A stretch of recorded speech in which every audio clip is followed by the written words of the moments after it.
मत किया करो ना। आप खुद सोचो, अपनी अंतरात्मा से सोचो। मैं कुछ लोगों की आजकल वीडियोस देख रहा हूँ, आपने देखा होगा एक ट्रेंड चला होगा, जो लोग ऑनलाइन टीचर्स नहीं है, समझना मेरी बात को, जो लोग ऑनलाइन टीचर्स नहीं है, कौन, मतलब ऑनलाइन नहीं पढ़ाते हैं, ऑनलाइन टीचर्स नहीं है। आप एक चीज देख रहे हो, एक रिकमेंडेशन बढ़ती जा रही है कि बुक्स से पढ़ो, बुक्स से पढ़ो, ऑनलाइन ऑनलाइन मत पढ़ो कोई भी। यूट्यूब पे तो लोग पागल बनाते हैं, आपको फंसाते हैं, इन लोगों ने पैसे इकट्ठा कर लिए हैं, बिजनेस कर लिया है, इन सब लोगों ने इतना पैसा कमा लिया है। इस तरह की चीजें चल रही है ना आजकल, आप सुनते होंगे, यस और नो। आप एक बात कहेंगे, क्या जो टीचर आपको पढ़ाते हैं, जितने भी ऑनलाइन टीचर्स हैं, मैं सभी की बात कर रहा हूं, अच्छे बेकार भले बुरे जो भी हैं, क्या ये टीचर्स जो आपको पढ़ाते होंगे बिना बुक के पढ़ा देते होंगे? क्या ऐसा पॉसिबल है? टीचर आपको जो पढ़ाते हैं वो बिगर बुक के पढ़ा दें? अच्छा, पहली बात क्लियर हो गई। दूसरी बात, मेरा उन सबसे क्वेश्चन ये है कि ऐसी कोई एक बुक आप बता दें कि इसको पढ़ के इस वाले एग्जाम में, जीएस में कोई दिक्कत नहीं होगी। भाई साहब कोई नहीं बताएगा।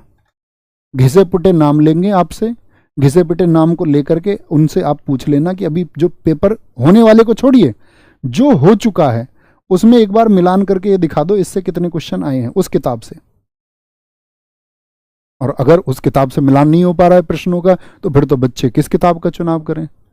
और अगर एक किताब से नहीं होगा और कई किताबें पढ़नी पड़ेंगी, उसी बात के लिए टीचर्स हैं कि वो उस कंटेंट को फिल्टर करते हैं, वेरीफाई करते हैं और आप तक पहुंचाते हैं। ये दिक्कत किसको होती है? जो टीचर ऑनलाइन नहीं पढ़ा रहे हैं। मैं ये नहीं कह रहा ऑफलाइन टीचर्स पढ़ाने वाले सभी खराब हैं, बहुत महान महान अध्यापक आज भी ऑफलाइन ही पढ़ा रहे हैं, अच्छे टीचर्स आज भी पढ़ा रहे हैं। लेकिन कुछ लोग क्या करते हैं, बैठ के और बोलेंगे बच्चों से कि यार ऑनलाइन में तो, अब मैं ऑनलाइन टीचर होते हुए मैं ये कहने लग जाऊं, मैं भी पहले ऑफलाइन पढ़ाता था, मैं ये कहने लग जाऊं यार कि ऑफलाइन बेकार होता है, ये अच्छी बात थोड़ी है मेरी, ये मैं कैसे चुनाव कर सकता हूं? अब वो बच्चों को बताते हैं इस बात को कि तुम मत पढ़ो। अब ऑफलाइन वाले टीचर हर महीने बच्चों से कोई 800 फीस लेता है, कोई 1000 रुपये फीस लेता है हर महीने, कोई 2000 फीस लेता है हर महीने, कोई कोई कोर्स की 10,000 फीस भी लेता है, कोई कोई ऑफलाइन में 20,000 फीस भी लेता है, कोई कोई 30,000 फीस भी लेता है। तो ये महंगा नहीं है।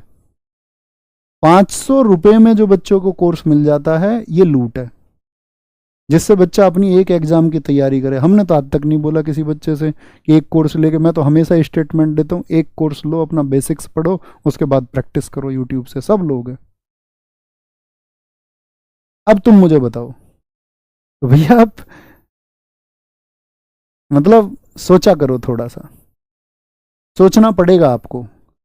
और जो बुक्स की वीडियो बनाते हैं कि भैया बुक्स में, बुक्स से पढ़ो, बुक्स से पढ़ो, कुछ टाइम बाद क्या होता है, बच्चे उन पर, अच्छा ये वाले तो भैया बड़ी ठीक बात कहते हैं। क्योंकि जो लोग सेलेक्ट हो चुके उनसे तो पूछो ना वो क्या कहते हैं, उनका नजरिया महत्वपूर्ण है या जो रह गए हैं उनका नजरिया महत्वपूर्ण है? वो अपने स्ट्रगल फेस में, उनका नजरिया भी महत्वपूर्ण होगा जब वो सेलेक्ट हो जाएंगे। कहां से हो रहे हैं, ऑनलाइन की ऑफलाइन, इस एक्सेप्ट करना ही होगा, आज नहीं तो कल करना होगा।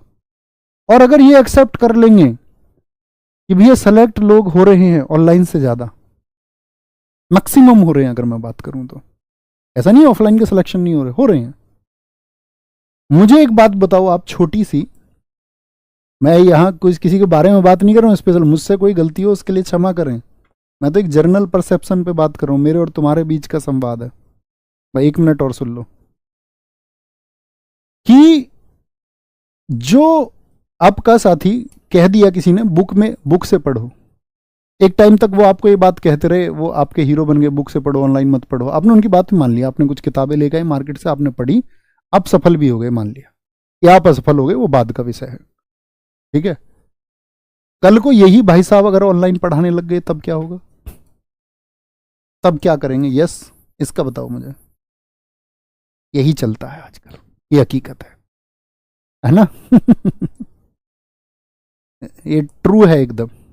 पहले लोग किसी एक चीज की खिलाफत इसीलिए करते हैं, अजय देवगन का एक डायलॉग है ना कि तुम कब से फायदे और नुकसान का सोचने लग गए, कि मैं तब से सोचने लग गया कि किसी के फायदे में किसी का नुकसान होता है।